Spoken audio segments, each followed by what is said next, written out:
Okay, so I'm going to be loading it off of an existing file, which will give me all my camouflage, including Cobra uniforms I already have. And then once it finishes loading, boom. We're off to the races. Headset back on. I'm back just in time, it seems. You missed MGS3 like me, Bible Thump. East and West. This marked the beginning of the era called the Cold War. Alright, there's plenty to be fun to be had. Stretchy.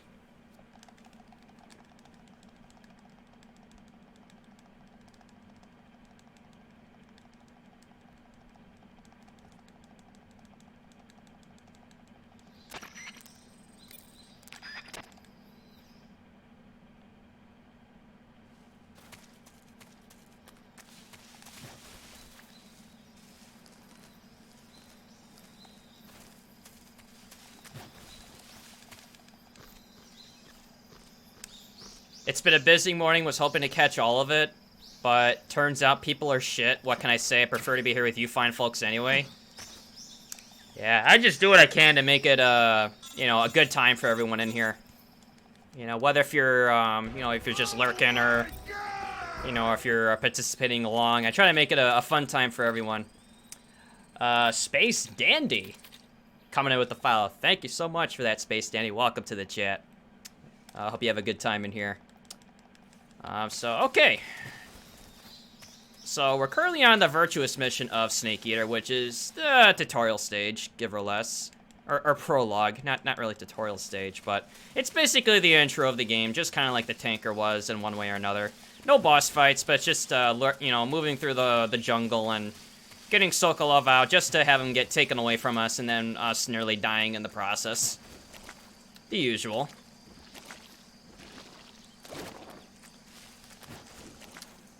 Lurking with Chinese food over here? Nice. Man, that would actually sound good right about now.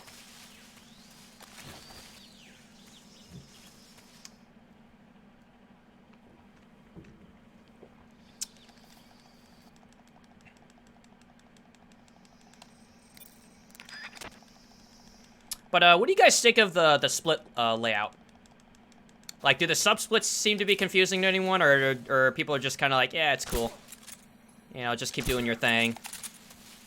Because I never used sub-splits like this before. It really intrigued me when it came to the, putting this marathon together. Because I've noticed that some people, for one reason or another, they just prefer to, like, keep track of the overall game, not really, like, track, like, every split. But, I don't know, I kind of wanted to be, experimental with that and see, like, how it works with some people. You know, because at the same time, like, if I do PB, I kind of want to know, like, where I'm at. You know, not only, like, at my reference time, but just, like, in the game itself. I mean, yeah, it makes it more work for me, but, I don't know, I don't mind. Alright, so we're just gonna slowly come up on the bridge while this guy's being chased by hornets, and then he brings it to, all three of his, comrades.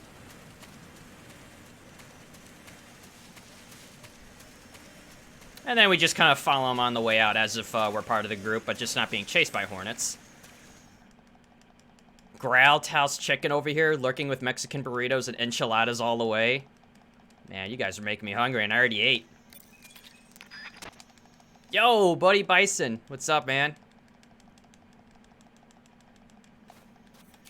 Alright, so we got 3 shots here. So we got that one, that guy, and this guy. Alright, so we get those 3 at the start. And then we have 2 more guards to knock out, which one is right here. Boom.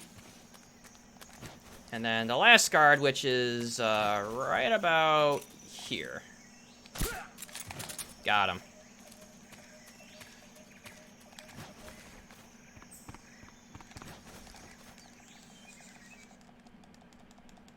Got a job, just did a small stream, but got disconnected. Job and stream are unrelated. Oh boy. Oh, that's, well, congrats on getting the job, but,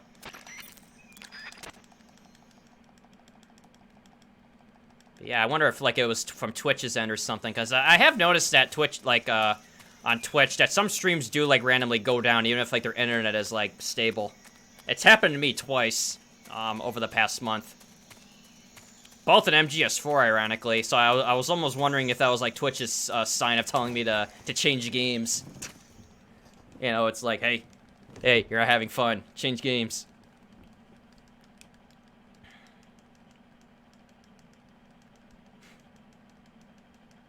But yeah, congrats on getting that job, dude. I think you said it was in accounting, I want to say. I can't remember exactly what it was, on what field you were going for, but I thought you said it was something to do with accounting.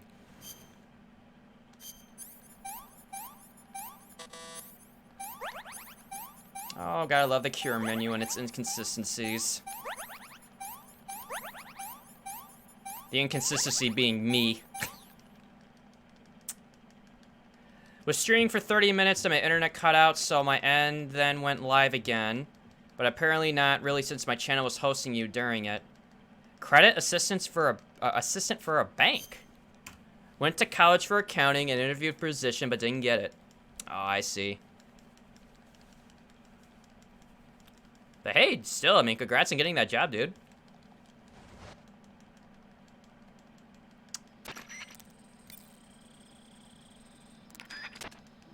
Alright, so let's see. So, 2-minute virtuous mission is pretty decent. Sub 2 is what you want, but, I mean, again, for the marathon, all restraints are lifted, I'll say that. I mean, we're not gonna be overly critical on stuff. How's the marathon going? It's going well so far. I mean, I'm having a blast with this. I mean, I should do this more often as I'm doing this.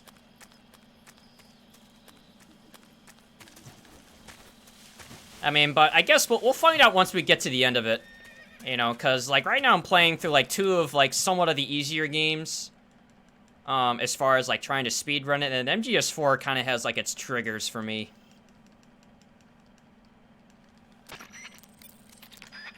But still, I'm having a lot of fun with this. I mean, it's something I wanted to do a long time ago, but I wanted to be, like, I wanted to make it just right. Like, not force it. Like, I wanted to, like, build it up. Get some good times going, get good at each game, and then, like, make it a marathon out of it. And I felt like I did just that. But as far as, like, how I'm doing in the marathon, MGS2 I kind of tanked. You know, I didn't really do so good, but it's fine. I mean, it was a 154 finish. Nothing, you know, too, I don't know, like I said, for this marathon, I'm not trying to PBH game. But, I mean, given the mistakes that did happen, it was fairly decent that I got sub 2, if anything. What was that?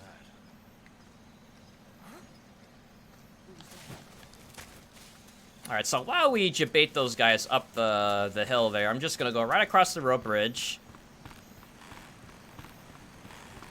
Because then there's that guard that's right there that's actually walking down that hill.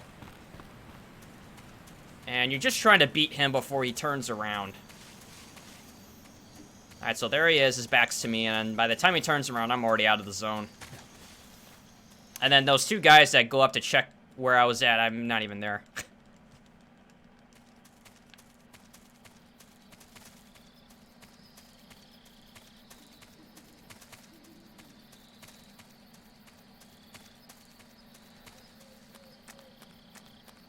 Alright, so we're coming up to the lab where we were just at when we were trying to acquire Sokolov, which was then briefly lost, and then, you know, taken by the boss and the Cobra unit, you know, signaling her defection. Come on, grab the box. There we go, because we're going to need that later, because if you thought the cardboard box was good in MGS2, it is a godsend in this game. It is absolutely OP in this game of the cardboard box.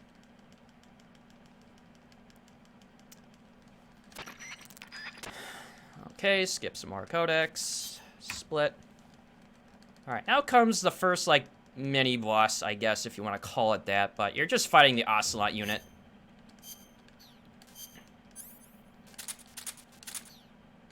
Alright, so we're going to unequip some items, re-equip the Tranquilizer Pistol. Because, again, for FoxHound, you can't kill anyone. Just like the last game, you can't kill anyone, you can't be spotted, you must complete the game within 5 hours this time instead of 3. Less than 25 saves, which MGS2 allows up to 8. And then no recovery items such as life medicine. And then no deaths and alerts. Just pretty similar to MGS2, but just a little longer time frame, a little more save flexibility. There is no shot counter like in MGS2, so you don't have to worry about that. MGS2 is the only one where you have like a shot counter to be aware of.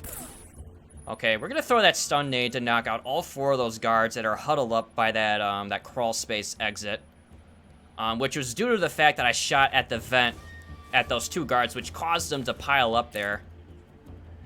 Okay, we're gonna shoot this guy that's just sitting there on the outside perimeter while looking for the sniper, who's our biggest threat in this part.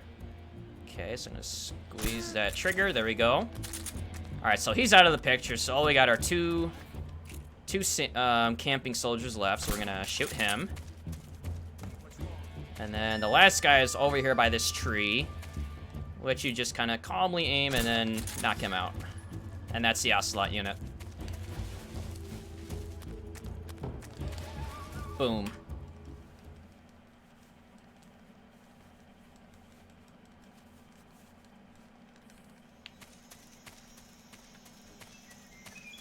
Ten out of 10 narration. I do my best. Alright, next up, we're going to go into the swamps and the compound, which we're going to pick up this bug juice, which is going to be important when we go into the swamp, which is mainly for a deterrent against leeches when we go into the swamp. Okay, so we're going to equip the Patriot, which is going to be used for the pain later, as well as the bug juice, the cardboard box, because again, you know, a cardboard box is OP. And then we're going to swap to the moss camo, which gives you not only good camouflage index for anything forest, grass, or tree related, but it mainly gives you stamina regen whenever you're standing in sunlight. And mainly anywhere outside where it has sunlight. With a few exceptions, which I'll point those out later. Alright, so here we are. We're swimming through the swamp, filled with gators. You know, we pop the bug juice so that we don't get, you know, attached with a leech. It's nothing lethal, but it drains your stamina over time, and, you know, we don't want that. Because stamina is just as important as HP in this game. Narration is slowly putting me to sleep.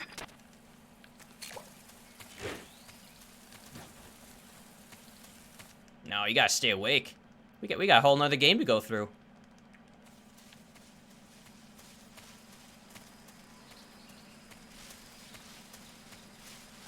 Alright, let's see. Crawl through the opening in the electrified chain link fence. Make sure not to touch it. Alright, we use the cardboard box in different ways. One is to go up and down hills, but mainly up. Because whenever you equip the cardboard box going up a hill, it maintains your movement speed as if you were on a normal incline, you know, as you're running. Because, like, this is Snake's full running speed, for example. But when he goes up a hill, he slows down just a bit. Like, right about here. But if you equip a box, it doesn't matter. You know, it just keeps you going at full speed no matter what. It's really nice. Alright, so we're gonna shoot these 3 guards. I don't think I hit him. Alright, now I hit him, but I missed. There we go. Okay, jump through the opening. Okay, then. Go through here. Bop him. And drop him. Okay, that wasn't dropping him. And then we, tranquilize the doggo. Don't call PETA on me. Hey, thank you, Coral. And then we're gonna shake this guy down for some ammo, and more importantly, a suppressor for the Mark 22. It's our most valuable weapon in the game. Right next to the Mosin, stun grenades, smoke grenades. But Mosin is your most valuable weapon to have. Or the Mark 22. The Mosin's important, too. But we don't get that until later.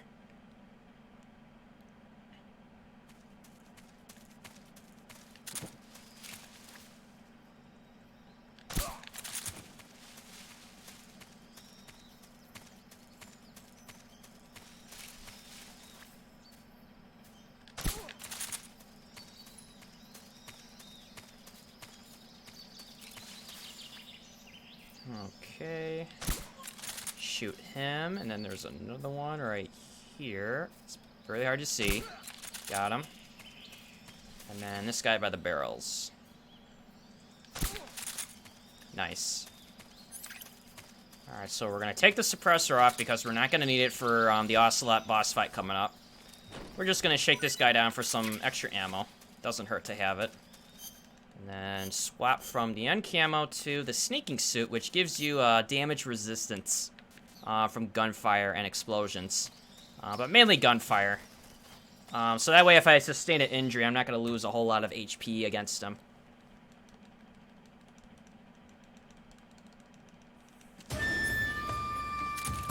I missed! Alright, we got it.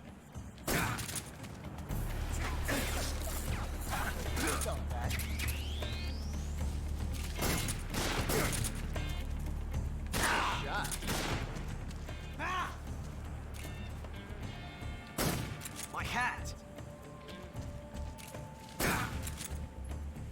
Got me.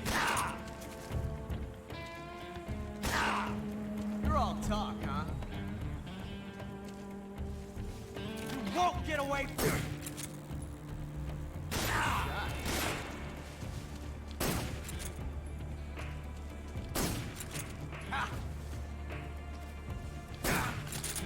I felt that.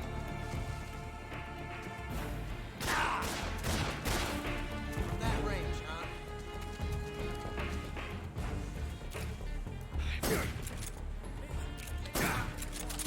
Alright, we're gonna have a little bit of fun, because it's a marathon. So, guess who's gonna make an appearance? That's right, you guessed it. Good old Pinhead Larry. And actually, while I do that, I'm actually gonna swap my, my camouflage back, because it's gonna be one shot anyway for him. Damn! Oh, but first he's gotta pick up his beret, because after all, it is important.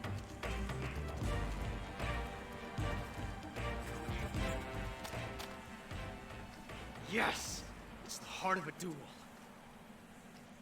All right, Pinhead, your time is up. Who you calling Pinhead? Oh man, I love it. Frickin' Pinhead Larry.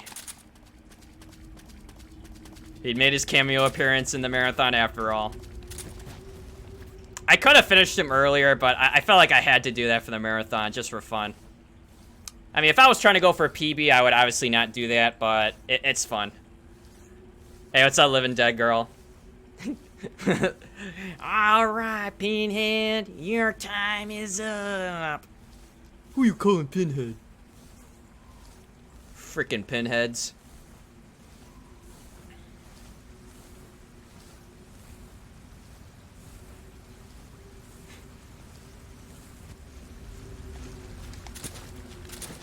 Alright, so now we're on our way through the caverns, which is underneath where I just fought Ocelot, which is now going to take us to the Pain, who is so anxiously waiting to meet us. But I'm not anxious to meet him, because the Pain is probably one of the worst boss fights in the game. He's the most random. He can either be very nice or very bad. There's really no in-between for him. Just a lot of, like, random shit that he does. Which I know I've lost PBs to. But like I said, for a marathon, we'll do our best. I mean, I'm just hoping for any kind of a decent fight with him, because I know how trolly he can get.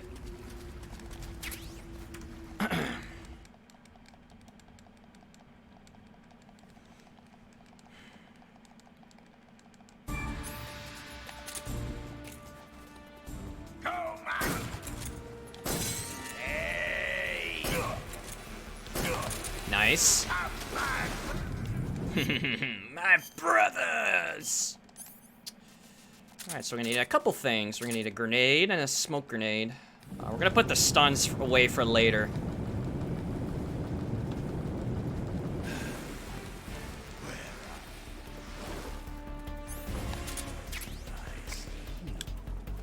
Alright, don't move. Don't do nothing. Nice. That's what I was talking about. That freaking head hitbox. I swear, his headshot hitbox is the absolute worst. Oh, smoke, smoke, smoke. Throw the smoke. Alright, I think we should be good. Yeah, if you throw a smoke grenade at the start of phase 2, it cancels the bullet bees. I almost forgot this time around. Uh-oh. Not good. Alright, I'll get off a couple shots, but that's random.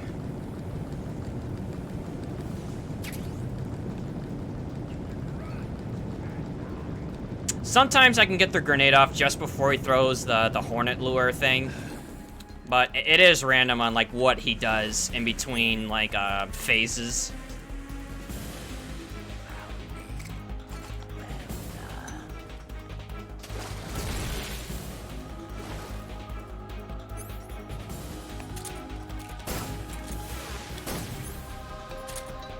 Is that all you've got?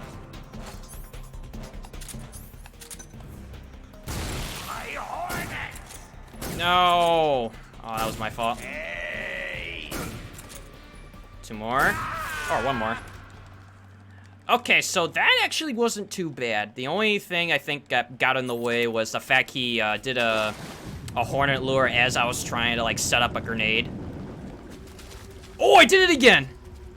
Oh, I did the instant rise. Holy shit, I did it again. Woo, man, let's go, dude. We're making some history right here. Well, not really, but I mean, this is definitely the run. So what I just did there at the very end when you get out of the water, normally there's an animation for Snake to, like, surface from the water and then get out.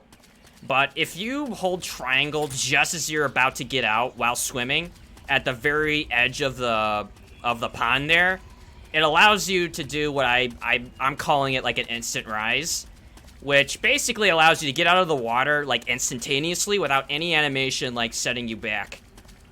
It's not, like, a major time save, but it looks really cool when you do it. I think it saves you maybe, let's say, like, half a second. Like, I don't think it's anything game-breaking, but it does look cool.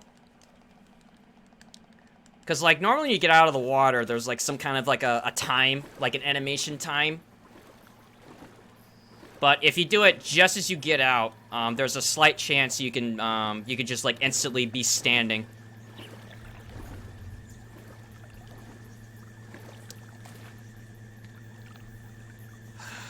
Alright, so now we just gotta wait for these aerial sentries with the spotlights. Alright, so as soon as that one turns, we go ahead to the middle one. There is actually a faster way to do this, but I have to practice it in order to, like, you know, get the hang of it. But for the time being, you just wait for the first one, get to the mid-island, wait for him to turn 180 with a spotlight, start swimming, and then he turns it again, and then just swim right to the exit. Because you're trying to beat this spotlight from covering this spot where I'm swimming. And it is time sensitive, because they follow a patrol cycle.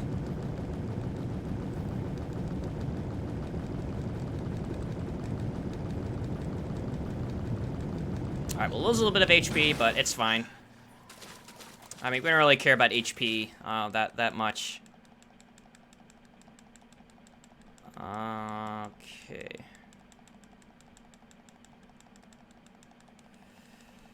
Alright, so now... Let's see, whoops. Unequip my suppressor by accident, so we're gonna shoot this guy right here.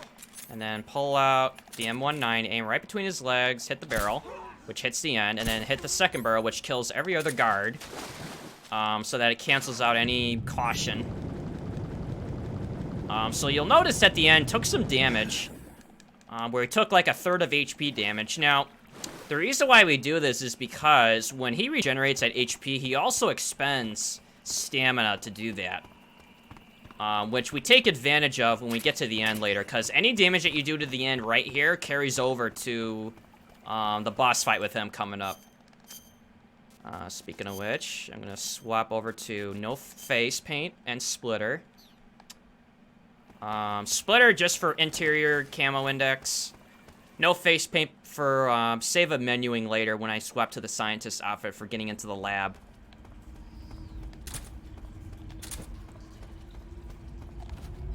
Alright, so we get right about here. Shoot him. Kneel down. Okay, careful of the railing. Shoot him. And him. Go down the stairs. And ever so carefully, just look for this guy. He's right there. Got him. Trying to aim in between rails and his head, which are very hard to see. Okay, and then we go in here, get our supplies of instant noodles and calorie mate. And then we make our way to Grandin's lab. All right, so we're about, let's see, 25 minutes in, so we're not doing too bad. I mean, yeah, I did lose a little bit of time to Ocelot for Pinhead Larry, but it's 100% worth for a marathon. Whoops. Okay, watch the tripwire. And then we got this other tripwire. Just roll over it.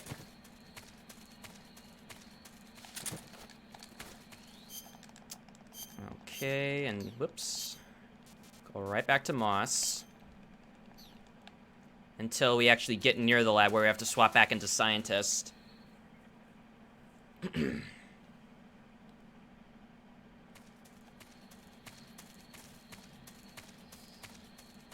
Alright, so right here we neutralize this guard. And a doggo. Please don't call PETA. The dog is fine. It's just sleeping. See? He's just sleeping. I didn't hurt it. No, I don't need PETA knocking on my door telling me to cut it out.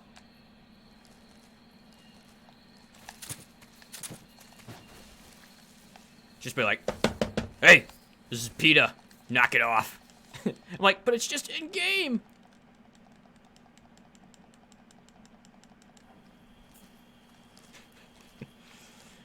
Okay, so we gotta knock out a couple of guards, or particularly just that one.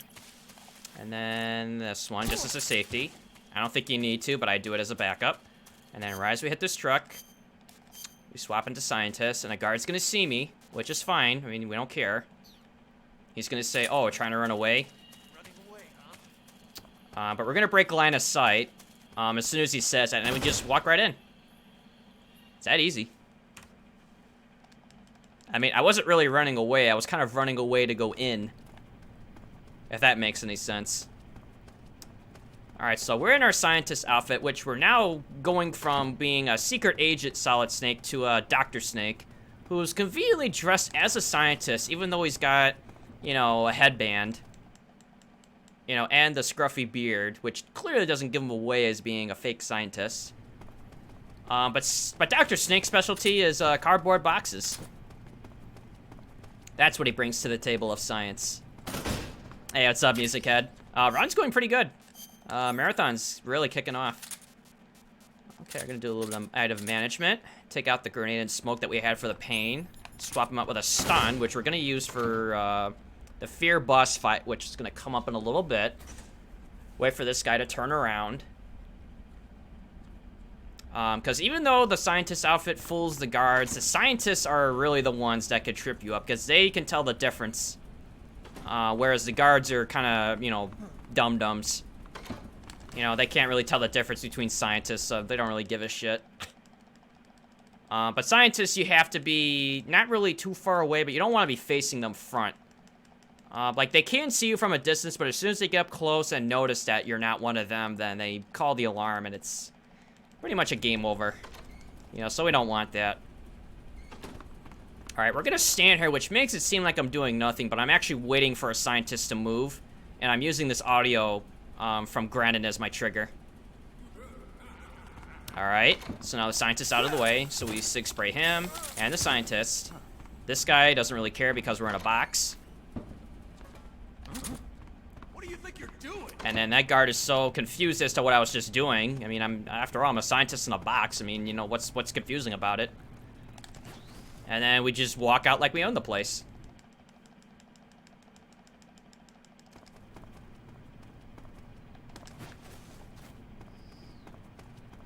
Alright, so we no longer need the sig spray until we reach the end, where I'll attempt to do the sig spray loop, which I'm hoping will work this time, because I think that's where my run fell apart the last time. Was because he kept moving around. Alright, so we're back in scientist outfit. We're gonna get right up to this truck, and that guard's gonna say, running away, huh? And then again, we're just gonna break line of sight, get as closest to the truck as we can. Except I'm gonna change into splitter and moss camo. Again, partially for menuing and for areas coming up after the fear.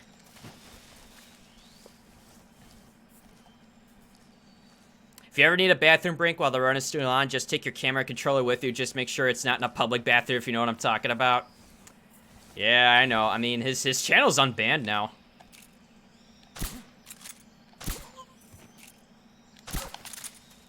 Yeah, I mean, Dr. Disrespect, his suspension got lifted yesterday, I think. But yeah, I'll keep that in mind, Stretchy. Alright, so we're equipping the stun grenade as we leave, because we're going to need it for what I'm hoping is going to be a good fear skip coming up. You mean a scientist with a cigarette in his mouth? Yeah, absolutely. Alright, so we're going to start the fight with an arrow in our knee, we're poisoned, and a stun grenade. Alright, so we're going to roll over this tripwire, get ever so close to it. We're going to fake death. And then kind of trick the fear to coming over here, which he does. Alright, then as soon as he starts walking forward, we're gonna revive ourselves and be like, hey, we're not really dead. Then we throw a stun right at his feet, and then trip the tripwire. And then boom. Swag log. Oh, man. So what happens there is that whenever you use the stun grenade against the fear, and you catch him in it, during the time that he's stunned, any damage that he receives is treated as stun damage, no matter what it is that it's hitting him. So in this case, it's a log, you know, which normally does lethal damage, but because that he's stunned while getting hit by said log, his stamina bar takes a hit instead.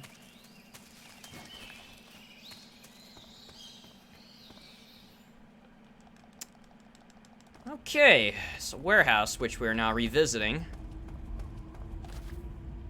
Alright, so we gotta line up a shot right here, ever so carefully. Boop. And we shoot the radio guy. Also ever so carefully. Okay, we shoot this guy, and then we shoot the guy going down the stairs, and the room is clear. Pick up some more calamite and noodles, mainly for a backup for the end in case if things go very poorly. And now considering that my ammo is a little bit lower than I would like, I'm gonna stop and get some ammo from this guy right here, just as a safety. I mean, 8 bullets is enough to get by the forest and then get to the end, but, you know, in a marathon, it's better to be safe than sorry. Alright, so as we're leaving, we're gonna swap right back into our forest camouflage outfit consisting of woodland face paint and the moss camo, which we're gonna keep until the end fight. So it's non-lethal. When you use the stun grenade in combination with the log, correct. That's the only difference, Mezu. Because normally when the log hits him, it does lethal damage, in addition to knocking him over. But if you hit him with a stun and he is affected by it, any damage that he receives from a lethal source is translated into a non-lethal. Which includes the log in this case. Those guys stopped World War II, I know. Oh wait, I'm going the wrong way. I was reading chat, damn it.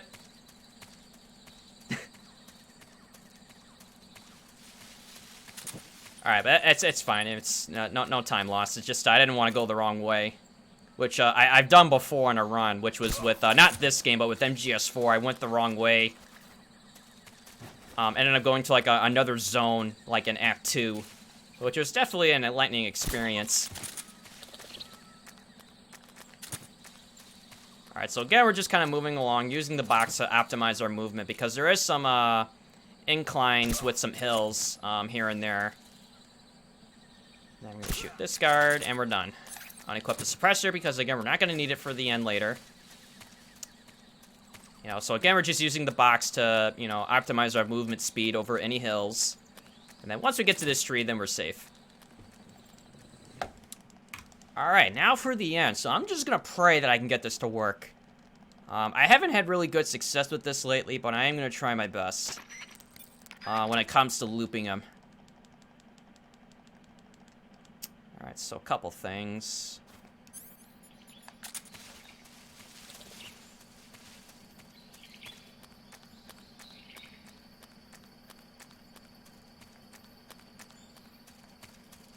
I am gonna see if I can ignore him, or if he can ignore me. Nope.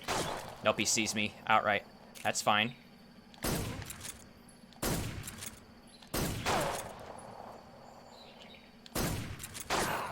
I can't hit him. We're just getting started. I couldn't even hit him. Alright, whatever.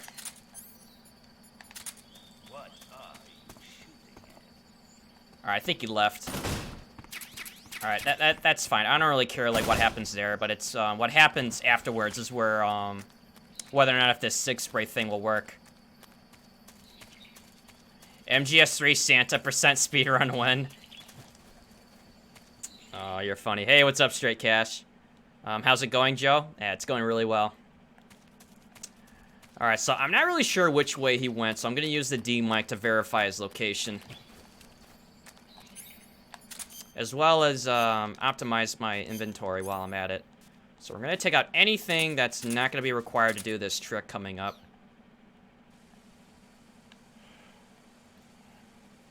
Oh, it's literally right above me. Alright, so I'm gonna do this. Alright, I normally swap to the spirit camo for this, but that loses a little bit of time.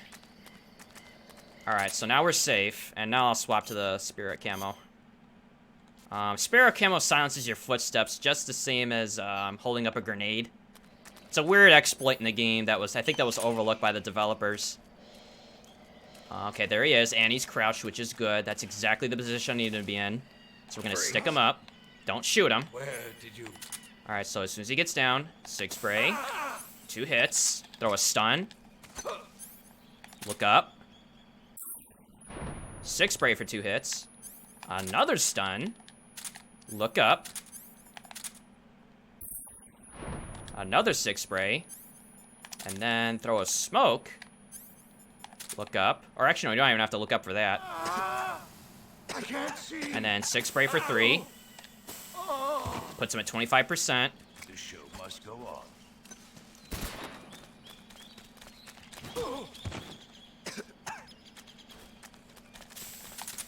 Oh, I didn't hit him. That's okay. It's really hard to hit him like as he's running with the 6 spray. I think you're just better off shooting him with your pistol. As long as Snake doesn't keep coughing. Oh, frickin' hell, dude. He's gonna beat me to the corner.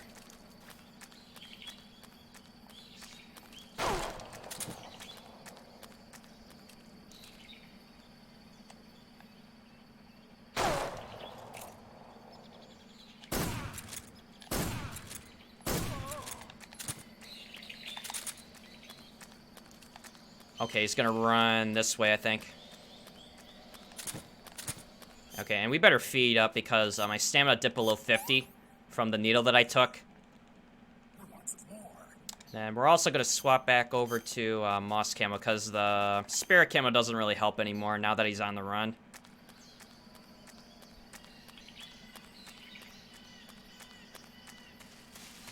Alright, so I think he went this way. Actually, I take that back. He went that way. Yep, there he is.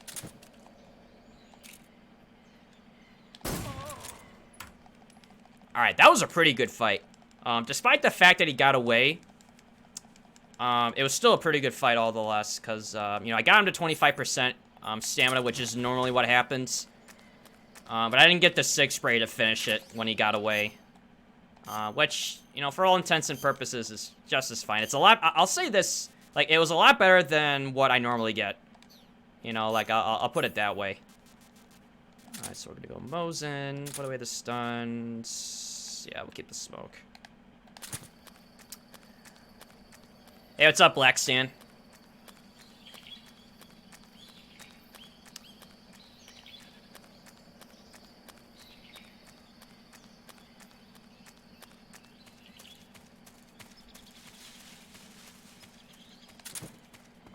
But, you know, more importantly, this is the best time for the game.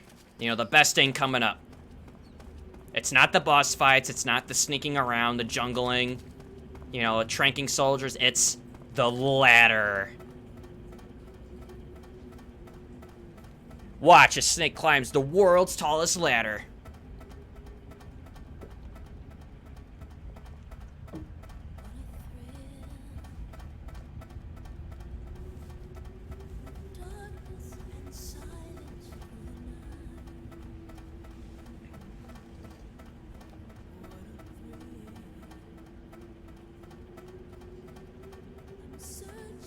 What's up, Volt? Is there a way to skip this? Not the ladder.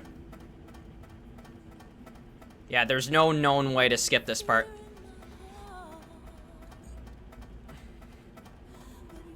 Besides, why would you want to skip the ladder? I mean, it's the ladder. It's the best thing in the game.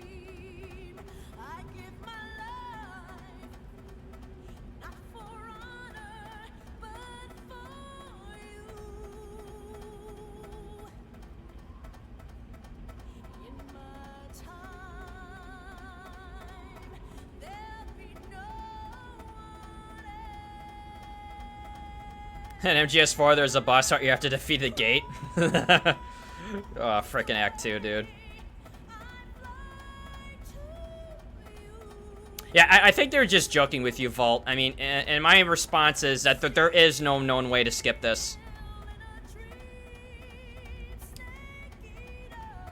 And from a, you know, a fan standpoint, it's like, oh man, it's the ladder. It's the best thing ever. Why would you skip it? Kind of a thing. I mean, yeah, you want to skip stuff to go fast, but even if you could, I wouldn't skip this.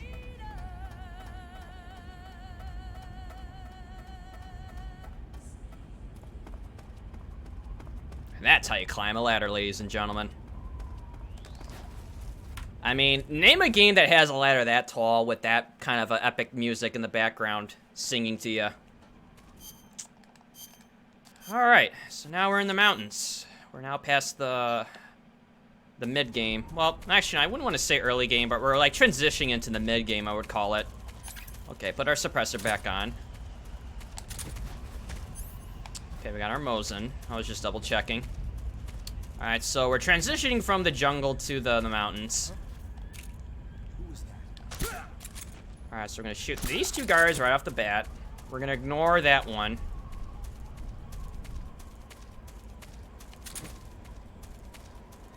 And then right as we get to around here, we're gonna shoot this guard. Again, ignoring that other guard that's kind of facing the other way. And then stop, shoot this guy, because he is gonna turn. You cannot beat this guy as, in my current rounding, because he patrols up to where he is, and then he turns around as you get to this exit. Which is very problematic if you're trying to, like, not get detected.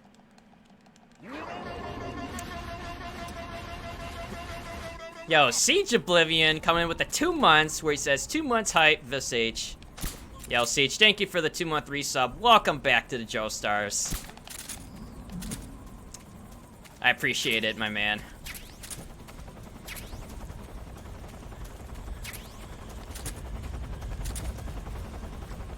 Alright, so from here until Grizzlygrad, it's pretty routine. We're just kind of ascending the mountain, neutralizing any guards in our way, and then this is a very heavy usage of the cardboard box, because as you can tell, there's tons of inclines everywhere.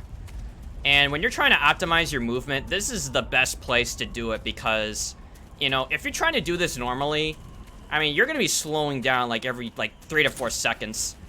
And, you know, rolling is an option, but using the cardboard box is more consistent. Alright, man, that guy's hitbox is the worst, but whatever. You know, because like I said, whenever you do go up on inclines as Snake, you do slow down. And, you know, in a speedrun, you don't really want to do that.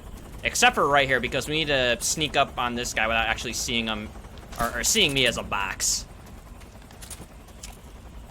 Because if you get too close and he sees you, then it moves him out of the way.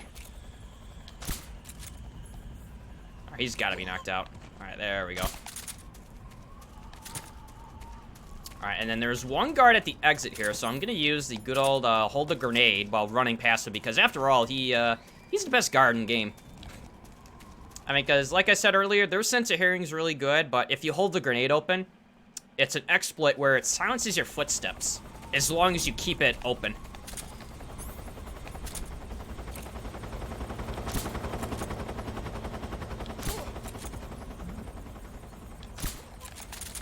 Alright, one more. Very nice. Alright, so we're gonna get up this hill. Stop right about here. Quickly take him out. Very nice. Alright, now that for a fact was better than last time I was here. Because it's very easy to lose time here if you're off on your aiming.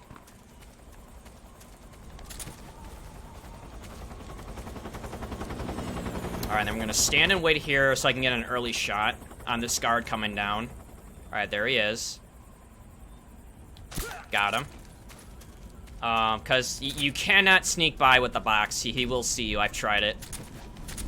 Alright, I missed the jump there, but it's not the end of the world. We'll just keep going on the box. Because, again, as you can see, if we don't have the box here, this is your running speed. You know, and this is with the box on. So you're running instrumentally faster, as if there was no incline. Every time I see a ladder, whether in a video game, I murmur, what a thrill. I'm telling you, man, the ladder memes. Okay, so now we get to the summit. We meet up with Eva. She tells us how to get into Grassy Grass. She gives us a key to a door that's at the lower part of the summit that we just got up here. And then she makes her way to Grassy Grass, and then we have to make our way back through, you know, the long way around, because after all, why take a shortcut? So we'll grab some instant noodles. Use the box to go down these steps. Grab some ammo. And then we're gonna make our way to the hidden, or not really a hidden door, but the somewhat of a secret door to Grazigrad, which we now have the key to open. So we get to right about here. Take a shot against this guard. And now we're gonna wait because this flamethrower trooper is coming right up. So we have to wait until he's within range and in line of sight so we can take this shot. So right here. Climb these steps.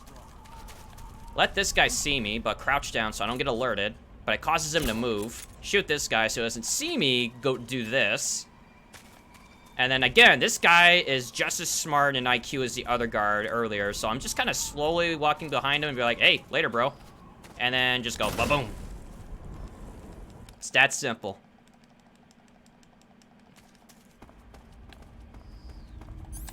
Alright, so take the suppressor off because we're now about to go up against a Fury, who is also kind of random in attempts.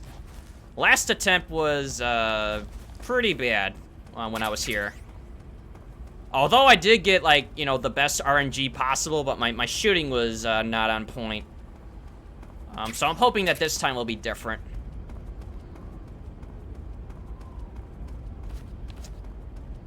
Okay, so now for this, we're gonna equip no face paint, and then the fire camo, which gives us damage resistance by 50%, as well as immune to burns, which is very helpful for the Fury because that's his main source of damage is fire. It's like the perfect camouflage against him. All right, let's see where he lands. All right, he landed right here. So we're gonna use our Mosin because it's the strongest non-lethal weapon you have, and it's very, very prominent against the Fury.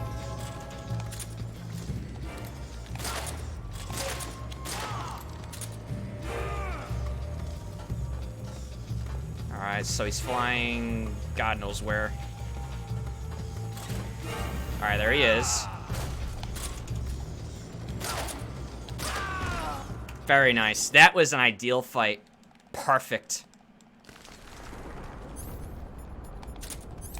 Yeah, so the Fury is very weak against the Mosin, and the fact that you could skip the reloading of the chamber with the same weapon, like, that's what makes it even stronger. Like it's already strong as a weapon as it is, but when you quick reload and shoot it repeatedly, you could do instrumental amount of stamina damage in a short amount of time, and the Fury is weak to it, so, I mean, you can just beat that boss in a few minutes.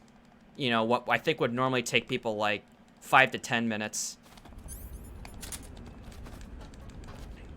Alright, so now we're actually in Groznygrad. This is the one part of the game where you're kind of starting to vary away from, like, being at 60 FPS, because even in the HD collection, even they couldn't fix the lag that was part of Groznygrad.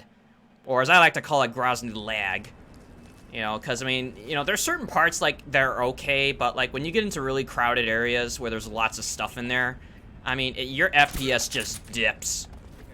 I mean, in PS2, it's even worse, you know, for the FPS lag. I mean, like, unless if you're, like, looking at the floor, you know, your FPS is going to be off of 60.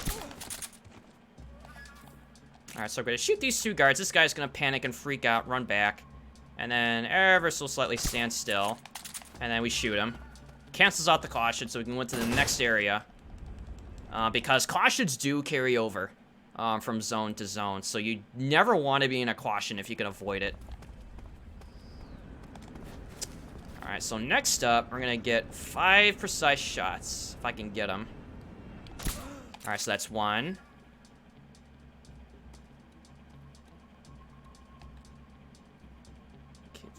This is 2. 3. There's a guard right over there, but we have to wait for him to come into view. And then we have guard number 4, which is right around this corner.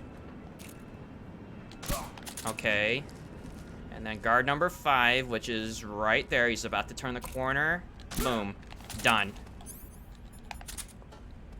Alright, so now I have no caution going into the eastern wing. Where I need to get Rykov and his uniform. Alright, so we're going to come in. No scientist outfit yet. We're going to shoot this wall, which is going to cause everybody to freak out. And then we're going to go into our scientist disguise. Because the scientist disguise works here just as it did in the Granin's lab. Because as you can see, it makes Rykov run left. Because it's the closest radio-mounted unit. Signs of enemy infiltration, which is right here. Alright, wait for him to finish. Knock him out with the SIG spray. And then just kind of drag him along. And then again, you're going to see some very high IQ guards coming in.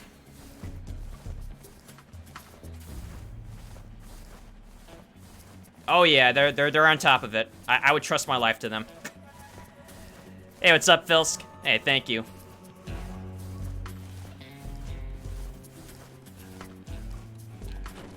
Yeah, it was like, oh boy, we sure tricked those guards. Alrighty, so now we got that done. Got his outfit. We can proceed with the game again. So we're gonna equip the officer's uniform along with the mask.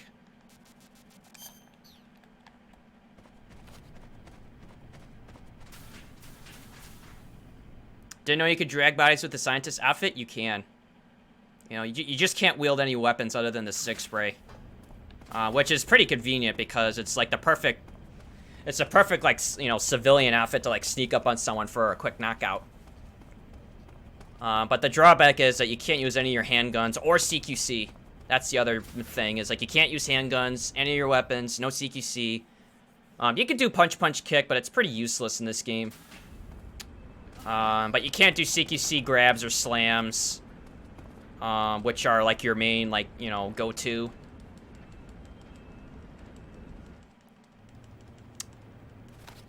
But for what I do, it's perfect. I mean, if you couldn't drag outfits with the scientist disguise, that would be pretty lame. Although it probably wouldn't really matter because, I mean, you know, again, those guards, they just walk around by. They don't even notice you there, despite the fact that you're dragging their commander around. Alright, so I'm going to use this opportunity to go to the restroom because it's going to be a fairly long, like, cutscene. with Sokolov and Volgan having a rather nice chat. I'll put it that way. Tell me, Stop it! who have you been talking to? He doesn't know what you're talking about. You'd better start talking. Please, stop this! Who is Khrushchev's lapdog? How can you do this to him? I know you gave the data to someone. Never do You!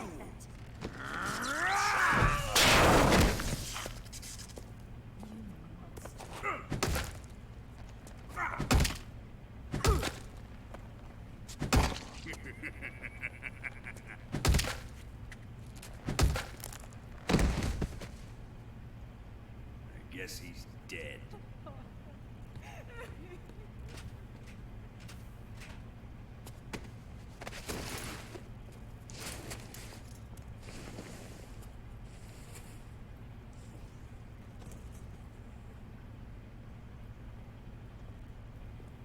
Now then, I hope you'll prove more entertaining than he was. But first, let's take a look at your body, shall we? What a beautiful body you have, like a newborn baby. But not for long. Well then, let's get started. What is your target? Is it the Shagohod? Or Sokolov? Or maybe Let's it's see, the how are we Legacy? doing? Oh yeah, Sokolov died. Oh, ain't Answer that a me. bummer? Who is helping you? Who let you in here? All hail the mighty chair. You're a tough one, but even you must have your limits. And I am a patient man. Hey, what's up, John Sandwich? No, you didn't miss, no, we're just right in the thick of it, actually. I mean, we did finish MGS2. We're about halfway done with MGS3. Because now we're in the prison cell. You know, so we don't really have a whole lot to do other than just eat the rat with the provided fork, which I'm surprised they give you that because it can't be used as a weapon. And then we're gonna pretend like we die. What's going on? Because Johnny the guard here, he kind of looks at you and he's like, man, what should I do? The prisoner died. Oh, I know. I should just leave the cell. Like nothing happened. And then we revive ourselves and be like, haha, we're not really dead. And then we just go up to Johnny and be like, hey, what's up? Boom, boom, boom, boom, boom. And out he goes. Hey, what's up, Tiesto? Do I love Metal Gear? I mean, I must be, unless if I just run it for fun. I'm just joking. Now, I do like it. It's one of my favorite franchises. Alright, so I'm going to try to do the prison escape, so I'm going to have to focus for this part and the end. So I'm going to swap to the original camera, since it's one of the very few places where I prefer it. So we're going to throw the noodles to distract a guard, hold a grenade while running past that guard, which again has a very high sense of awareness. Go right to the exit. I said right to the exit. Okay, there we go. Alright, so that's hard part number 1. Number 2, we just run along against this wall and just go left. How was 2? Yeah, I had 5 continues. I don't know, it was alright. I mean, we got 154. But it was a lot of fun. Alright, so we just go left, go through this door.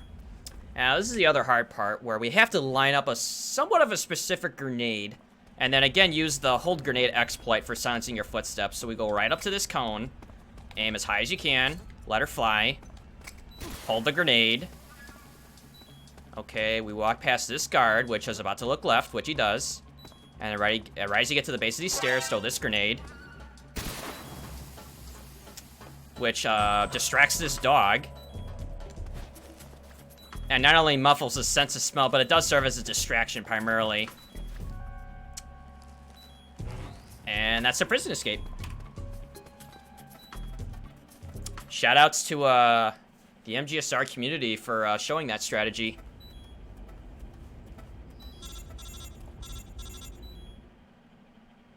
You're really good at it? Yeah, I mean, I like to think so. I mean, like, I know there's people that are definitely better than me, but I just love playing it and speedrunning it.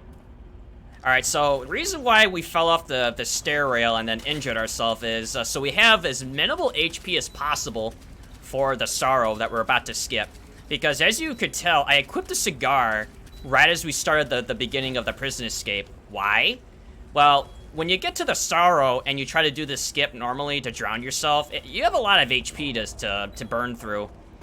So the cigar, while it looks cool, it does drain your HP gradually as you do the prison escape. And then injuring yourself just kind of adds to that. You know, so we just keep the cigar equipped until we get to the end of the sewers. And then when we do the skip, I'll explain why this is important.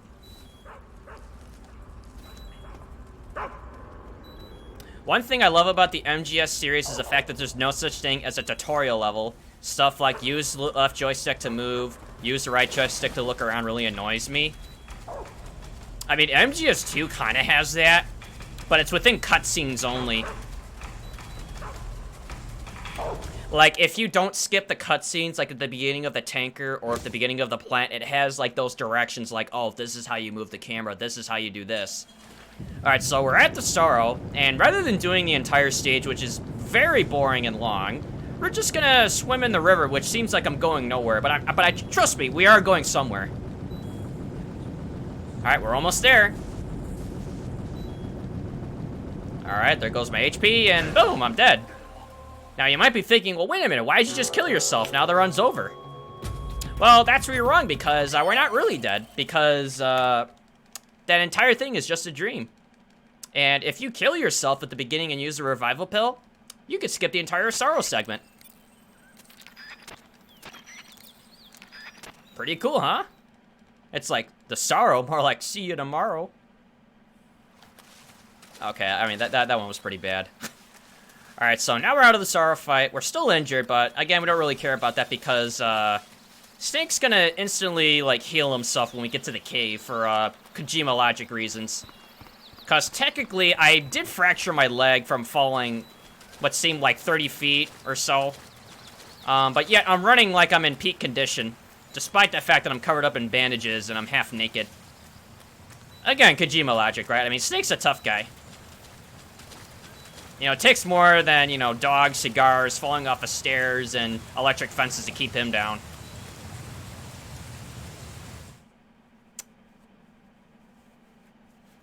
Alright, so now we got more cutscenes to skip, which is Snake regrouping with Eva. They go about, you know, they're somewhat like softcore, like romance, blah, blah, blah. That we get our gear back, most importantly. We also get some C3, which is needed to blow up the fuel tank. The fuel tanks for blowing up the Shagohod hangar, which is going to be the next thing, is we're going back. Back to the past. To Grosley Gulag. Hey, what's up, Better Play?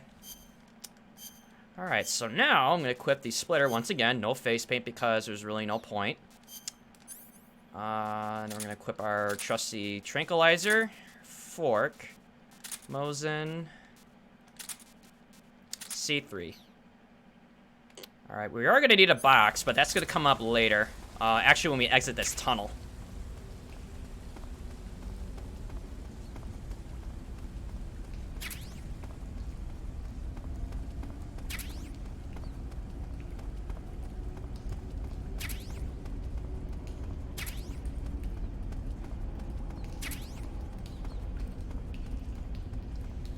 Alright, so there's 3 boxes in the game. Boxes A, B, and C. A and B give you, like, teleportation. You know, where you can warp to a different part of the Grazigrad area. A gets you to the East Wing. B gets you to the hangar, which is exactly where you need to go. And then Box C does absolutely nothing. We actually passed by Box C when we first got into Grazigrad, but we didn't pick it up because there's really no reason to pick it up. It just adds another item to your menu that you have to cycle through. Alright, so we're back at Grazigrad. You know, missing one eye this time. But, again, that doesn't really hold up Snake. I mean, he's a tough guy. It takes a lot more than that to bring him down. Alright, so we shoot these guys that are just kind of like, you know, lounging around like there's nothing better to do. And then we equip our said box. For the truck right there. It's a MGS1, like flashback where you could teleport around part of Shadow Moses with the box in the truck. MGS2, I think, has one as well, but it's in the conveyor belt, or not the conveyor belt, but the parcel room in Strut E. Oh, wait, I forgot to split. All right, there we go. All right, so now we're inside the hangar, conveniently in a box, because after all, who's going to suspect a box? Any stuff like the easy gun and such allowed in a speedrun? Yes. Very easy actually takes advantage of the easy gun, specifically.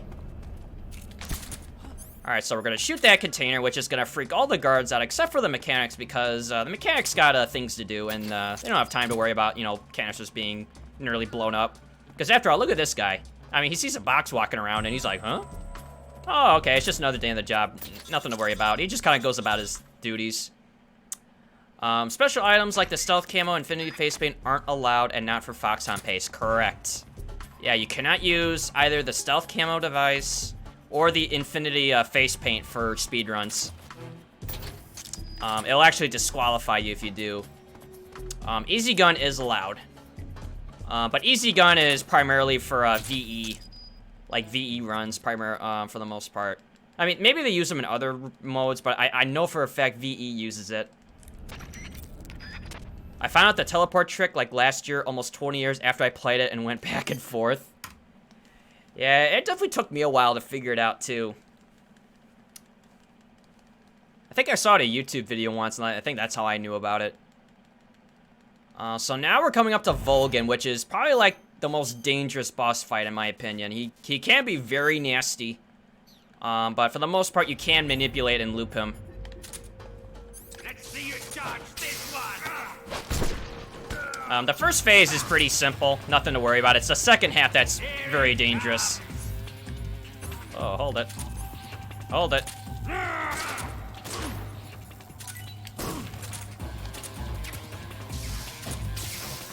Alright, just bait out the lightning bolt with your pistol, unequip it before it reaches you.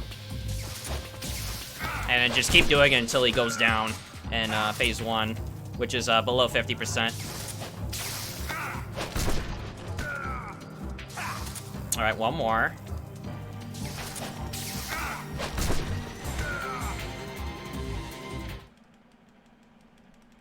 Alright, so now this is really where the real fight begins. Alright, so he starts with that AoE, which you have to be prone to dodge, or else he will die. And then whenever he overextends himself, that's my signal to grab him. Or if he does that. You know, whether if he fakes a lightning bolt or not. But I want to block him to the circuit box, because if he gets to the circuit box, he'll power up. Which you don't want that. It does a lot of bad things. Okay, that wasn't so good, but it's alright. We got the sneaky suit for that. Okay, that wasn't good either. But we do get another grab opportunity, which is always nice. Oh, no. Ah, shit. That does happen, too, where I end up landing on him.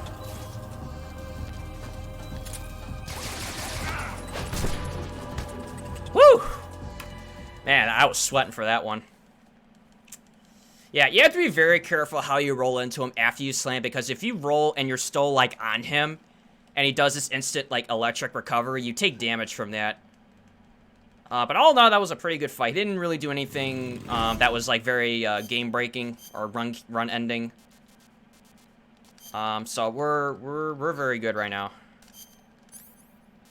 Alright, because, I mean, honestly, I think he's the hardest boss fight, while as the pain is, like, the most random.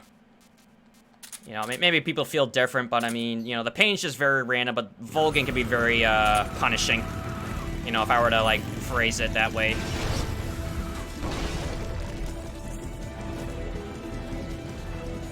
You can get the easy gun on harder difficulties, like EuroExtreme, by capturing every planet animal. Is it allowed then? I mean, it's allowed, like, period. Like, it's not like it's specifically locked for a certain mode, but it's in VE where it's like, it's really taken advantage of the most, is what I meant. Like, it's used in routing for VE, for the most part.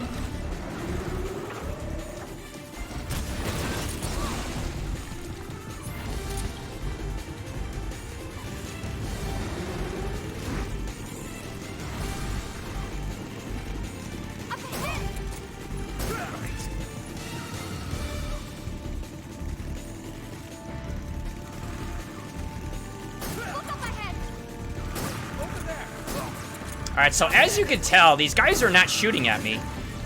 Well, at least not directly, and the reason for that is because at the very beginning of this segment, I equipped the Cold War camo, which has, you know, the Soviet Union flag and the US camos from front to back.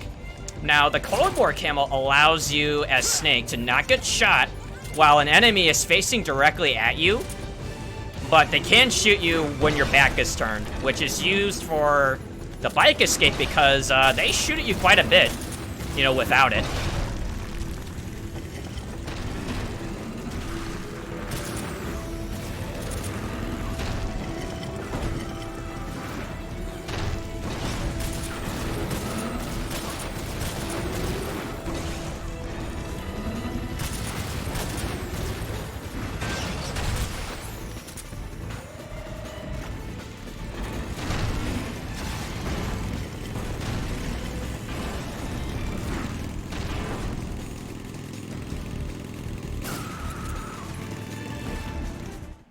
But yeah, easy guns allowed, just in general.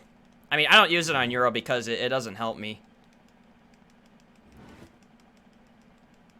But on very easy, I mean, it's a different routing altogether. Enemy sighted.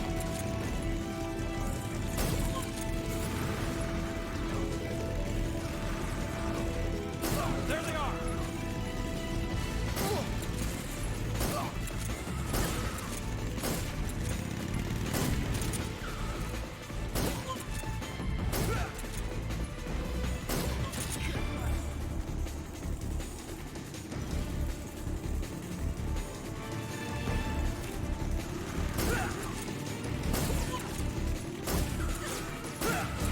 What's OSRS?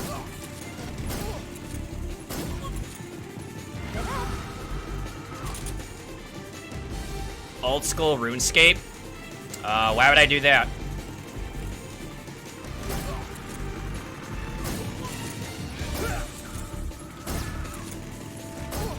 I mean, I'm not trying to be a jerk or anything. I'm just kind of curious as to, like, how that comes up.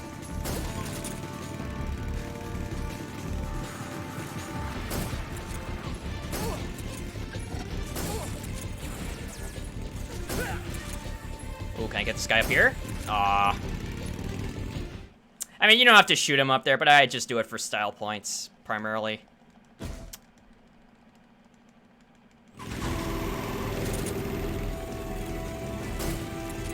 Hey, what's up, Hyper? Do you have Borderlands 2? Not installed. Or if I did install it, it crashed, and then I uninstalled it again.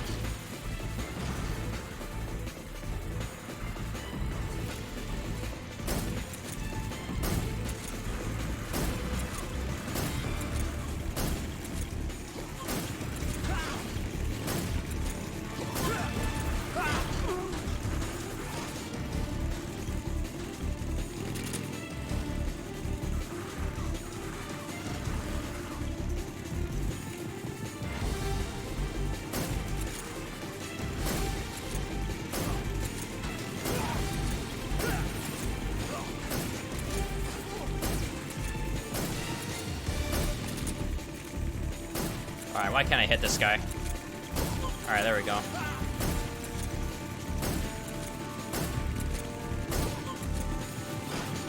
Wasn't enough.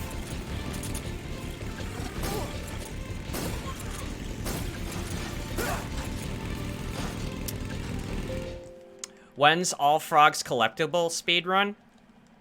I don't know if anyone really does that, Fappenstein. I don't know if I would be interested in doing that, honestly.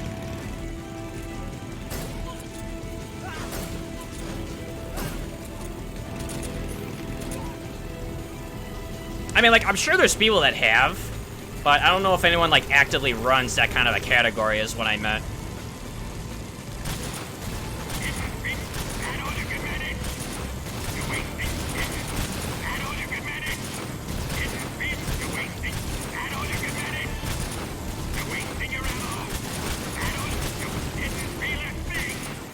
Oh, I fell back.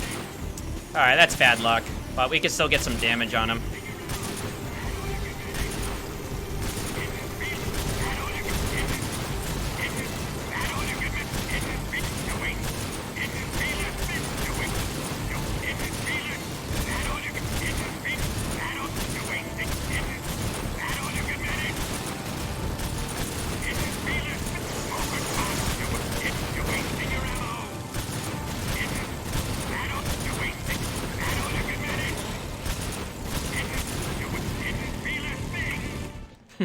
Didn't feel a thing. Are there any categories you're interested in running in the future, or different ones? I would say like dog tags and MGS2. You know, I mean, I did think about that, but I think for some reason I just always prefer like this style of gameplay rather than doing stuff like that. However, what's gonna happen as of tomorrow is we're gonna run, or at least try to practice running MGS1 for speedrunning. That's gonna be the next thing to do. Keep your aim steady. Keep your aim steady. It's here. Telling me to keep my aim steady. Eva, just focus on your driving. I mean, cause like Eva can get a little derpy with her her driving in Shagohad.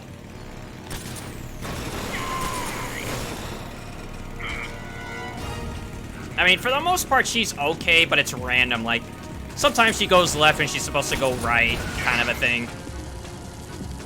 We're wearing him down. I can't move. Why is this happening?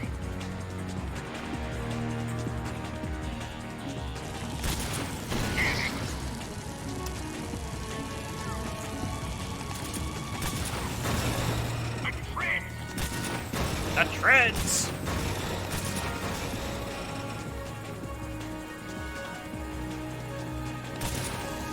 Oh, I didn't get it. Yeah, didn't feel a thing. Ha ha ha. What? I hit it! Okay, that was not good. I thought I hit it the last time. Alright, now I did.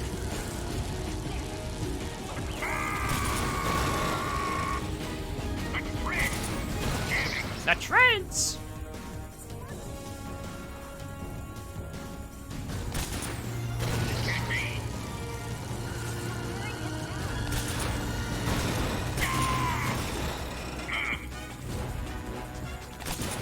Why is this happening?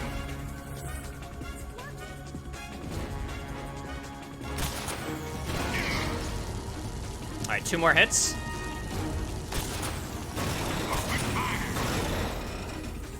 What have you done?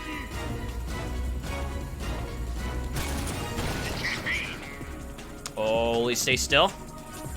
Oh, this is it. Nice. Where are we at? 118? Alright, we're still doing pretty good. Alright, next part.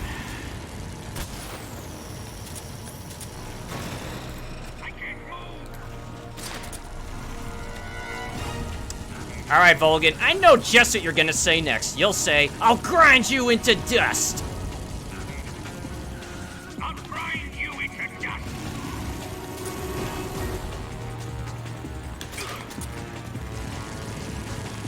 Grind that dust, Volgan.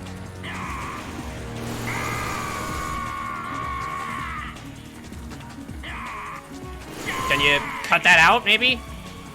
Right here. Grind you into dust. Yeah, that's better. Grind the dust. Like, I don't know why you're trying to shoot me. I'll grind you into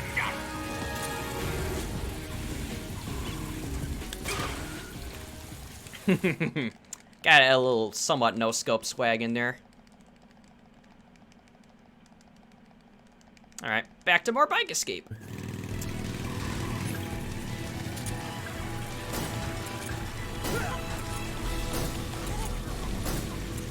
Take him out.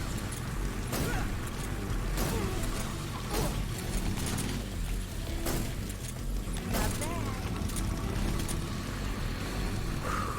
But yeah, we're almost done with MGS3. We just got, I want to say, probably like another like 25 minutes. I mean, more than a third of that will be the bike stuff. There they are. Don't let them get away.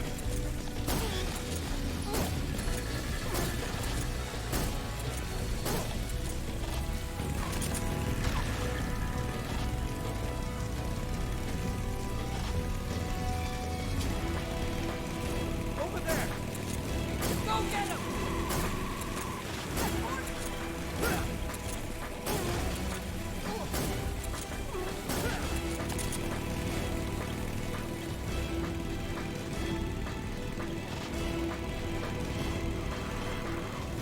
I mean, this is like a basically like a glorified auto scroller. You know, I mean, you're just kind of along for the ride. Not much you can do other than just, you know, take guards out of your way. It's an ambush. They're not going anywhere. Stop them.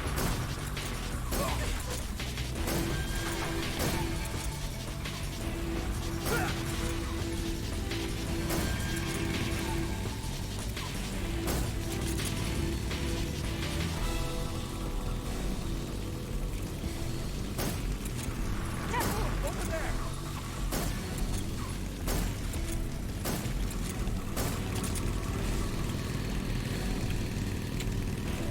All right, on to my not most favorite annoying part of the bike escape. Which include like these three.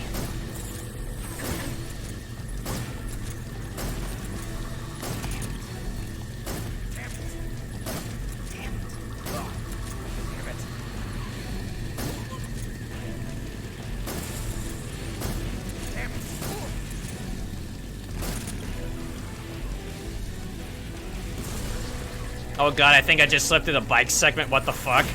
Man, if you thought that was boring, wait until we get to MGS4 later with Act 3. That'll be like a Resident Sleeper Central.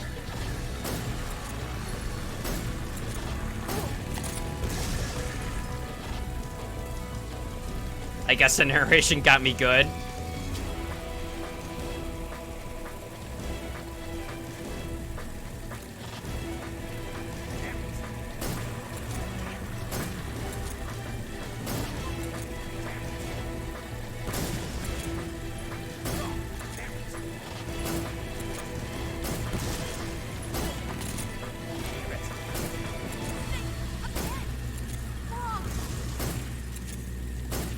Shoot the wall.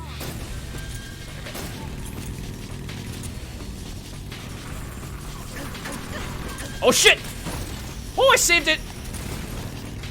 Oh my god, what a backup.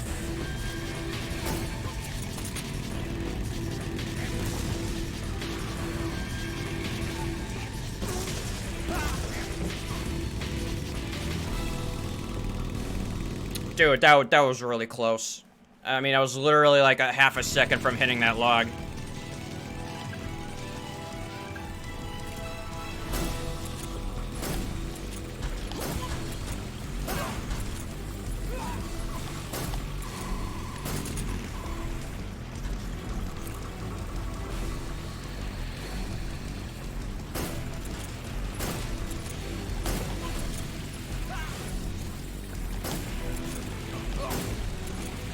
Alright, again, just kind of more of the same. You're just kind of shooting soldiers out of the way.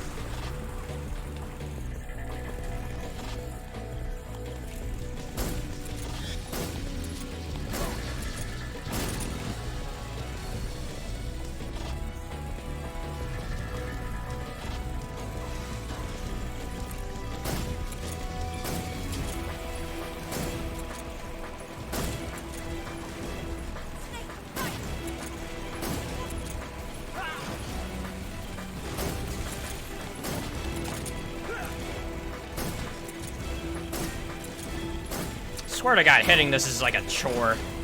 Alright, there we go.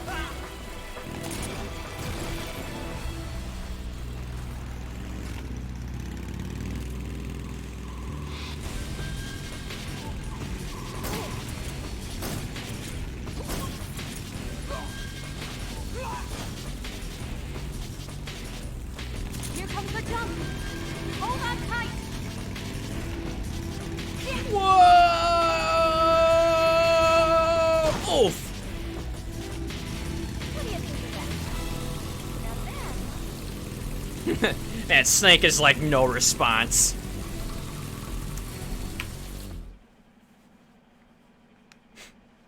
Snake's acting like, man, I've seen bigger jumps with motorcycles. He's clearly not impressed. Alright, now comes the last area with guards to deal with, right before the boss, right after. So we're gonna swap into our somewhat of end gear equipment, which includes spirit camo for good disguise and silencing of footsteps, as well as, let's see, stun, smokes, pistol, Mosin. That's all we're gonna need. Okay, and now we gotta heal ourselves, not with the knife. Okay. Okay, now I'm just messing up. Alright, there we go, that's better. Alright, so we gotta heal ourselves, and as soon as we do, then we continue on with the game again.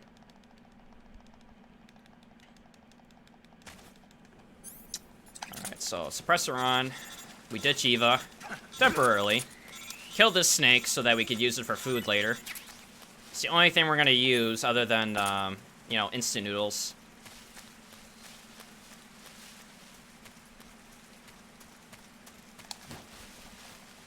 Alright, and then now enter the guards, which are now coming after us after our motorcycle blew up. But they're very easily, they can be very easily stopped, so all we gotta do is just, you know, walk along with Eva, kind of signal her over. As soon as we get her right about to here, we aim with the smoke grenade right at this corner, let it fly. And then just like that, one smoke grenade stops an entire group of guards from chasing you down in the forest.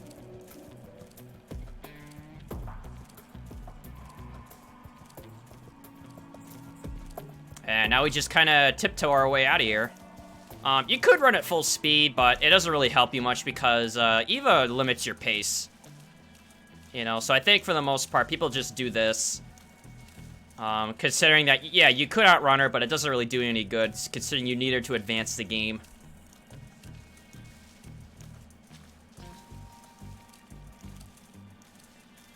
Yeah, so again, just kind of tiptoe along. You don't have to signal her over, because, like, she'll stay with you as long as you're within, like, a good proxy distance. She only stops moving if she either loses line of sight or if you're too far away. Alright, so right as we get about to here, I'm gonna feed her that snake that we picked up. I do have 2 instant noodles as backup, in case something ever happens, but you only have to feed her once to make it through, like, the rest of the forest. Alright, so we're coming up to 128. Alright, so we're still on relatively good pace. Alright, so now I gotta go up to here, take a very precise shot at a guard coming up. Alright, he's out. Next, this guy. Move forward, call Eva over. Shoot these 2. Yeah, they're definitely surprised that they're getting hit at. And then shoot this guy. Alright, and now you're clear. For now. Alright, so you just deal with these 5 guards. Again, just kind of tiptoe along, because again, there's no point in trying to outrun her, because she is your pace. You know, your pace of your run is, for the time being, you know, determined by her.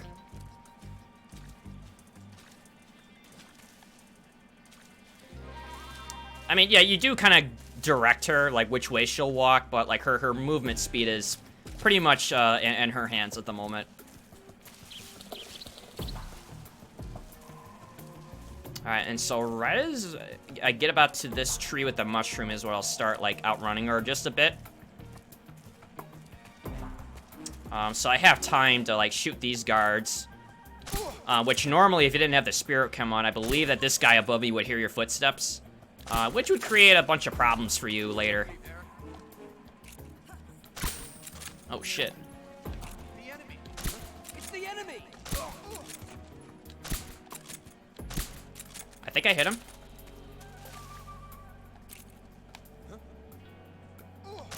Alright, whatever. So that's the last guard, or last set of guards I have to deal with in the game. Alright, so now I'm gonna switch into my final gear, which is zombie face paint because lulz. And the Choco Chip, which gives you the best camo index for the final zone with the boss. For the flower field. I mean, the zombie face paint does absolutely nothing for you, but it looks really cool. Especially with the cutscene coming up with the boss soon.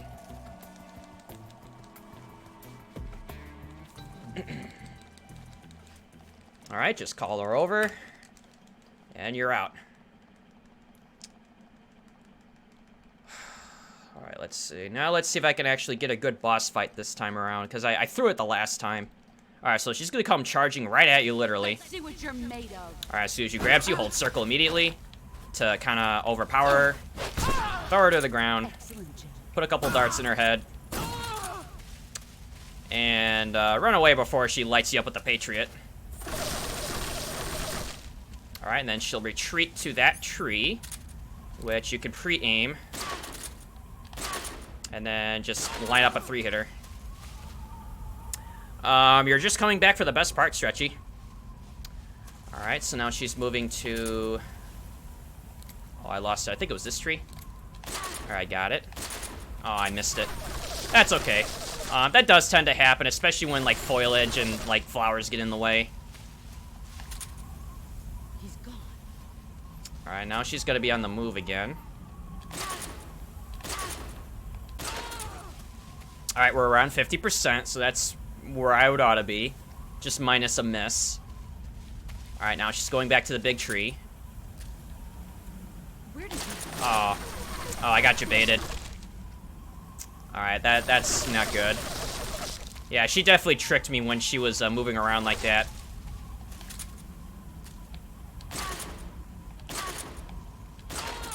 Alright, we got 3 shots left. We'll probably get her to 25% with this. I would definitely prefer to have more than this, but granted that I missed probably like a whole clip's worth. Where are you? Not much I can do about it. I'm gonna try to supplement it with pistol and CQC. Alright, she's going back to the big tree again. Alright, I gotta wait for her to peek again. Where are you hiding? Oh, I missed. Yeah, I shot too early. It's really hard to line it up with the Mark II, let alone the sniper. Alright, I think she's right here. Alright, this is not good. Alright, CQC time. Or sneak up on boss time. Oh, never mind. See Alright. what you're made of. Alright, and once again, just hold circle so she goes to grab you. You're better than I do. And then I'm gonna try to end it with CQC again. Brace yourself. And boom! That's how you end a boss fight. So all in all, that was decent. I probably missed too many shots for, you know, what would be like a perfect run, but still a good run. Still FoxHound, by the way. We are still on FoxHound pace. Take this. Keep it safe. Oh, did you now, Stretchy? That sounds like a huge deal.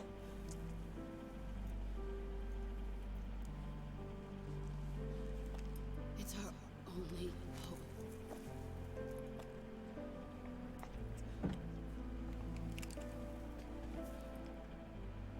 Patriot. Why are you giving me this? Jack. Or should I say, Snake. You're a wonderful man. Kill me. Kill me now. Do it.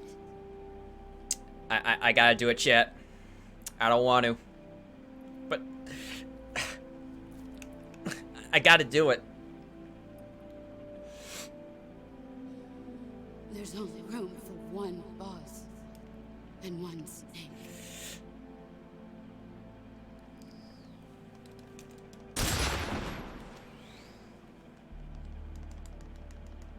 I had to do it, chat. And now, Russian roulette with Ocelot. You know, AKA just pick the left revolver box. And then let's count to 6. 1, 2, 3, 4, 5, 6. And now we just skip more cutscenes. As well as, around like 9 minutes of credits again.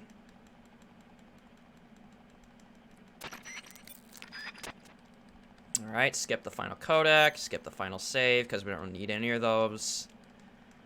Skip some more cutscenes.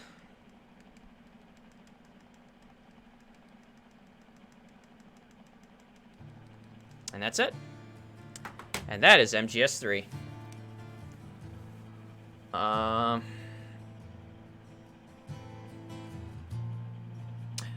Looking at the timer now,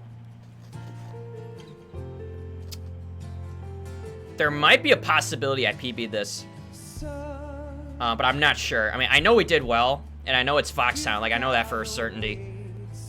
But looking at the timer now, from when I ended it,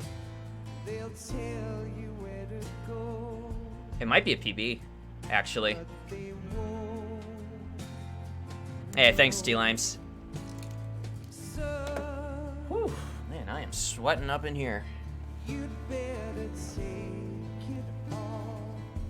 So how you doing, chat? You guys having a good time? You guys join the marathon? Wow, I'm literally sweating to the gills wearing this. Although it was at my choice. But I am absolutely having a lot of fun with this. I feel like I'm doing like a week's worth of content in a day. You know, which is normally like, you know, MGS2 for a couple days, then MGS3, then 4. You know, or if I'm grinding it out, then I'm like doing like either one of these games for like a week. It's a lot of fun. You've got a way to kill. MGS1 for $5, MGS2 Substance for $2, MGS3 Subsistence for $7. My God, that's dirt cheap. A fat PS2 with cables is $3. Wow, dude, that's amazing. Does it mean you're taking a week off? Pfft, no way. Man, you kidding me? No, we're only just getting started here. I mean, I did say that tomorrow and Friday are going to be MGS1 streams, like their learning streams. And then D-Limes, I got Twin Snakes working. Iridescent sent me the files I needed. But I think you said you had like a controller profile. Did you like, do you still want to send that to me? Like, I was able to like put one together, but I don't know if there's like a more efficient one that's already been like determined. Like, yeah, like send that to me like via Discord, and I'll try to load it in and see like if it's because I tried lining it up like as closest to what would be like MGS2 controls. With the exception of L1, I couldn't figure out what to do with that button. It basically will emulate MGS2 controls perfect. Yeah, that's perfect. Yeah, because not only is MGS1 going to be the next game to learn, but Twin Snake is going to be right after that.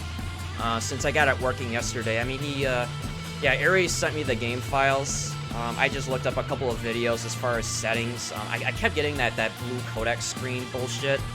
But I eventually figured out what thing had to be turned on and off to get that to go away. L1 thing is tricky. You will occasionally phantom punch since it's basically a lock-on punch. Yeah, because like it's you know, because like the GameCube controller only has an L and R and a Z, but there's no like L1 input, so it doesn't like know what to do with it. Like I think on my profile that I made, I just left it blank. Like it should just do nothing. Well, L2, R2 are for items. L1 is for R1 for camera. You know, the other 4 for everything else. as long as you aim your run, then press L1, you won't punch. Oh, aim your gun. You need to get Jaguar to stream Twin Snakes before you so you could borrow some of his strats. Actually, believe it or not, it was watching his marathon, including Twin Snakes, which got me intrigued to actually, like, want to learn it and play it. Because, like, yeah, I know there's, like, a mixed love-hate relationship about Twin Snakes over MGS1, but I want to learn and play both of them eventually. But MGS1's going to come first. I feel like that's, like, the necessary, like, progression step is to do that one, see how I feel about it, see how well it'll do. And then after that, we'll try Twin Snakes. I have it up and running. I have the emulator working now. And then we'll see how that one goes.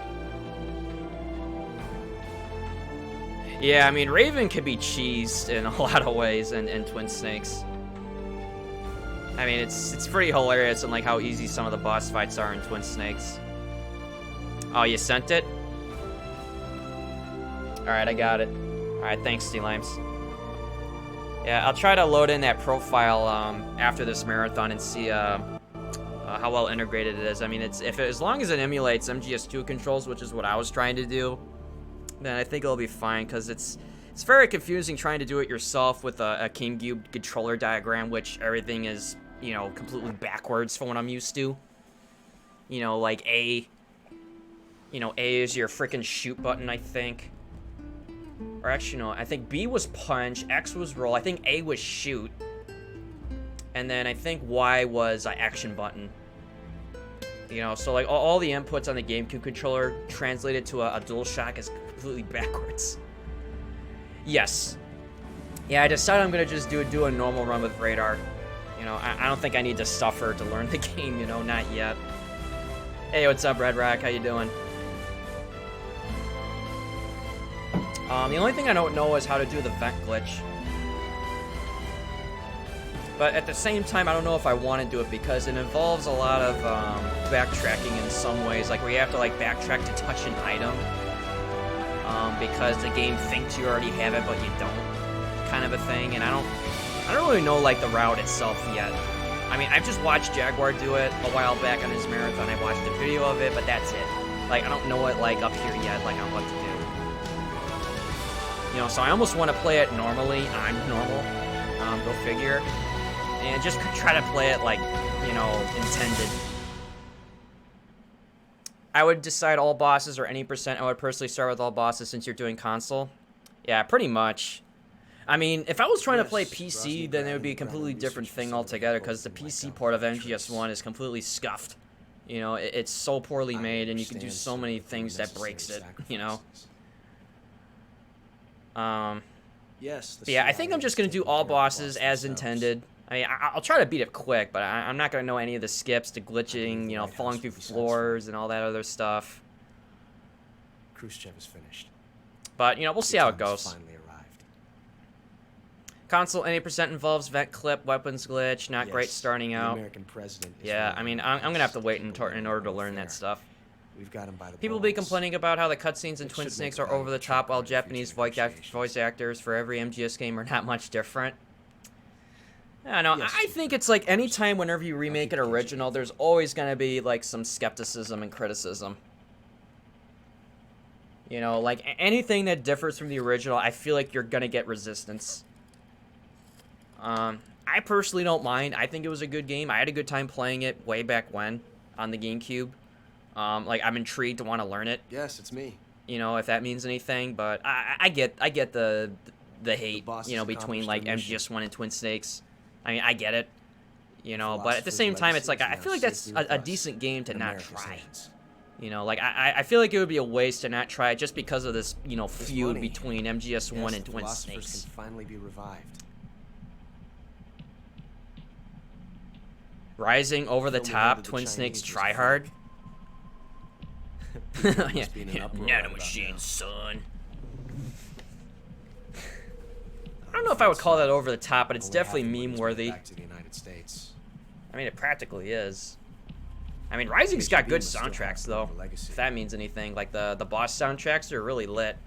Yes, the weapon has been reduced to ashes. But I don't know if I would want to learn to speedrun Rising. I mean, it's already a frustrating That's enough right. of a game to play casually. Grad has been obliterated by the Davy Crockett we brought in as well. Yes, that was the boss's work too. Speaking of which, I've obtained something from Granin that you might find interesting. It's a revolutionary new nuclear attack system. Perhaps it might just come in handy someday. Yes, we have Snake to thank for that. Khrushchev believed it as well. Yes, they bought our story. I don't think they'll be making a fuss. Let's see, where are we at? 145, about to be 30. The secondary alert has been lifted as well. I think this run might The Soviets PV. still haven't discovered my true identity. I mean, if it does, it's gonna be They have just no barely. idea that I've been triple crossing them. I will I mean, continue it's my gonna be activities really as a close. contact for the new government. MGS3 in a nutshell, It nano appears parasites, that no one son. knew that I was Adam. Yeah, metallic archaea. It's more like it. Of course, I'm always at the CIA's disposal, Mr. Director.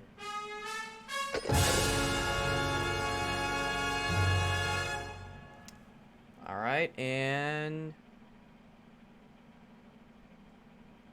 time. Holy shit, it actually did PV! What the fuck? No way! It's like over 30 seconds! Oh my god, we got a PV, ladies and gentlemen. I did not intend this. Dude, let's go! Get those Kappa 7s up. Man, 145.34, and it's a FoxHound. Holy shit, dude. Okay, I gotta submit this. I mean, just because it was part of a marathon, no less. Holy shit, dude. Man, Kappa 7. Let's go. 145.34. Zeros down the board. 2 injuries. Man, let's go, dude.